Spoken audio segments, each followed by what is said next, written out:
Hello everyone. Let us discuss State Bank of India merger with its five associate banks. This has been cleared by Union Cabinet.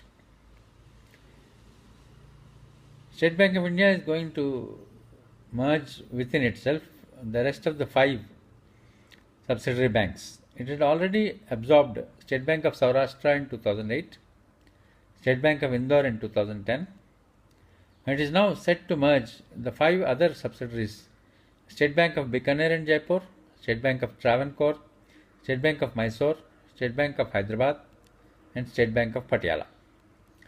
Now, these five banks are essentially operational area intensive banks. That means they have their own regional areas where they are very, very strong and they are working very hard on that. Which are the areas? State Bank of Bikaner in Jaipur is concentrated initially and mostly in Rajasthan area. State Bank of Travancore in the Travancore Principality or Kerala. Then State Bank of Mysore in Mysore Tipu Sultan area, that's in Karnataka. State Bank of Hyderabad in Nizam's Bank in Hyderabad and surrounding areas of Telangana, and State Bank of Patiala in Punjab. There was a proposal to merge Bharatiya Mahila Bank also, but the government has not given clearance for the Bharatiya Mahila Bank. That will come and examine later on.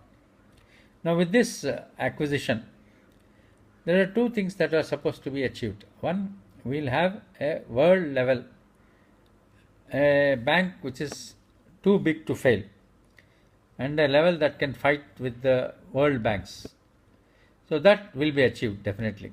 The second requirement that was supposed to be achieved is that it will set into motion a wave of mergers and acquisitions in public sector banking.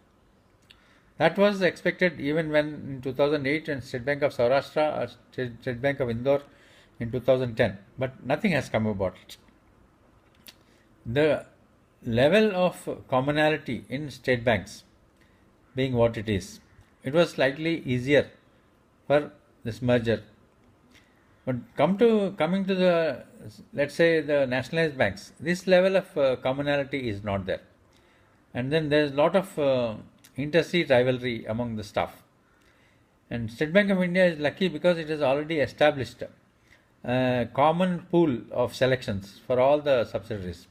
But they have that mentality where the staff, they feel that they have been recruited by a common agency, hence they are common.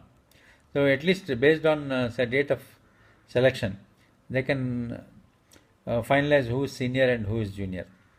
But the same thing is not possible for public sector banks, even though they have a banking services recruitment board earlier, BSRB, now another banking selection board. So unless you make the date of joining as the base for seniority, you will have real mess on your hands with everybody approaching the courts, and the courts are very, very generous in giving their orders against the institutions. Right. Next is, what are going to be the benefits? One benefit I told you, it is going to be a very big bank competing with the world level.